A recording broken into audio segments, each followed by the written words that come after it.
الله الرحمن الرحيم. الحمد للہ رب العالمین والصلاة والسلام علی سید الانبیاء والمرسلین اما بعد فاعوذ باللہ من الشیطان الرجیم بسم اللہ الرحمن الرحیم۔ اسلامک ہیلتھ چینل کے ناظرین، میری طرف سے ہر دیکھتی آنکھ کو، ہر سنتے کان کو انتہائی محبتوں بھرا السلام علیکم ورحمۃ اللہ وبرکاتہ۔ اللہ تعالی میرے تمام ناظرین کو صحت تندرستی والی زندگی عطا فرمائے اور اپنے حفظ و امان میں رکھے۔ آج آپ کی سماعتوں کی نظر اپریل فول کے حوالے سے چند ایک معروضات گوش گزار کرنی ہیں کہ ہمیشہ جھوٹ بولا جاتا ہے اور جھوٹی گواہی دینا، جھوٹ بولنا یہ کتنا نقصان دہ ہے کہ آج کثرت سے جھوٹ بولنے کو کمال اور ترقی کی علامت سمجھا جاتا ہے، جبکہ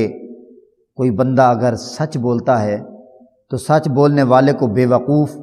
اور ترقی میں رکاوٹ تصور کیا جاتا ہے، بلکہ بعض اوقات تو مذموم مقاصد کے لیے جھوٹی قسم اٹھانے سے بھی دریغ نہیں کرتے۔ یاد رکھیے کہ یہ بھی گناہ کبیرہ ہے، جیسا کہ حضرت سیدنا ابن عمر رضی اللہ تعالی عنہ سے مروی ہے، نبی اکرم نور مجسم شاہ بنی آدم رسول محتشم صلی اللہ تعالی علیہ وآلہ وسلم نے ارشاد فرمایا، کبیرہ گناہ تین ہیں: شرک کرنا، والدین کی نافرمانی کرنا اور جھوٹی قسم اٹھانا۔ اور پھر فرمایا کسی کو ناحق قتل کرنا۔ حضرت سیدنا ابو امامہ رضی اللہ تعالی عنہ سے روایت ہے کہ سرور عالم نور مجسم صلی اللہ تعالی علیہ وآلہ وسلم نے ارشاد فرمایا، جو اپنی قسم کے ذریعے کسی مسلمان کا حق چھینے تو اللہ تعالیٰ اس پر جہنم کو واجب اور جنت کو حرام فرما دیتا ہے۔ صحابہ کرام علیہم رضوان نے عرض کی، یا رسول اللہ صلی اللہ تعالی علیہ وآلہ وسلم، اگر وہ معمولی شے ہو تو پھر؟ فرمایا اگرچہ لوبان ہی ہو۔ لوبان ایک چھوٹا سا دانہ ہوتا ہے۔ فرمایا اگر اتنے چھوٹے سے دانے کی خاطر بھی ایسا ہوا تو پھر ایسا ہی ہوگا، اللہ تعالیٰ جنت کو حرام اور جہنم کو واجب فرما دے گا۔ حضرات عزیز محتشم، جھوٹ بولنے والا دنیا میں چاہے کتنی ہی کامیابیاں سمیٹ لے، آخرت میں اسے خسارے کا سامنا کرنا پڑے گا۔ خسارہ آخرت سے بڑھ کر انسان کے لیے کوئی مصیبت نہیں ہے، لہٰذا ہمیں چاہیے کہ اپنی زبان کو جھوٹ بولنے سے محفوظ رکھیں، لیکن یاد رہے کہ اپریل فول میں یہ کہنا کہ تمہارا بھائی فوت ہو گیا، تمہارے بھائی کا ایکسیڈنٹ ہو گیا، تمہاری ماں مر گئی، تمہاری بہن مر گئی، تو پیارے عزیز دوستو، اس طرح جس کو آپ کال کر کے کہہ رہے ہیں اس کو اٹیک ہو سکتا ہے، اس کی موت ہو سکتی ہے، اور یہ موت جو ہے یہ آپ کے سر پر وبال ہے۔ اگر آپ کے جھوٹ بولنے کی وجہ سے کسی کی موت ہو گئی تو آپ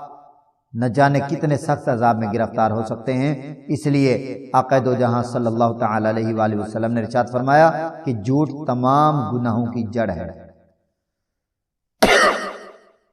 جھوٹ تمام گناہوں کی جڑ ہے، جھوٹ گناہوں کی ماں ہے، تو اس لیے جھوٹ سے بچنا چاہیے۔ جو جھوٹا شخص ہوتا ہے، حضور صلی اللہ تعالی علیہ وآلہ وسلم نے ارشاد فرمایا، الصدق ینجی والکذب یہلک، سچ نجات دیتا ہے اور جھوٹ ہلاک کر دیتا ہے۔ پیارے عزیز دوستو، ممکن ہے جس دوست کو آپ یہ کہہ رہے ہیں، آپ نے اس کو جھوٹ بول دیا، اس کے بھائی کو مار دیا جھوٹی بات سے، آپ نے اس کی ماں کو مار دیا جھوٹی بات سے، آپ نے اس کی بہن کو مار دیا جھوٹی بات سے، آپ نے اپنا کچھ غلط کر لیا جھوٹی بات سے، لیکن وہ برداشت نہیں کر پایا، وہ آتے ہوئے اس کا ایکسیڈنٹ ہو گیا، آتے ہوئے اس کے ساتھ کوئی حادثہ پیش آ گیا، آتے ہوئے اس کی ڈیتھ ہو گئی، آتے ہوئے اس کے ساتھ کوئی وقوعہ پیش آ گیا، تو اس کے ذمہ دار آپ ہیں۔ اور اگر آپ نے آپ کی وجہ سے،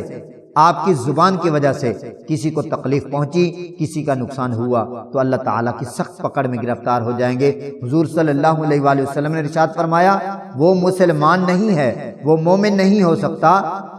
جس کی زبان سے دوسرا مسلمان محفوظ نہ رہے، جس کے ہاتھ سے دوسرے مسلمان کی عزت محفوظ نہ رہے، اور جس کی ذات سے دوسرے کی ذات محفوظ نہ رہے۔ پیارے عزیز دوستو اور نوجوان ساتھیوں بزرگوں، ہمیں چاہیے کہ ہم اپریل فول میں جھوٹ بولنے کی بجائے ہم سچی بات دوسروں کو بتانے میں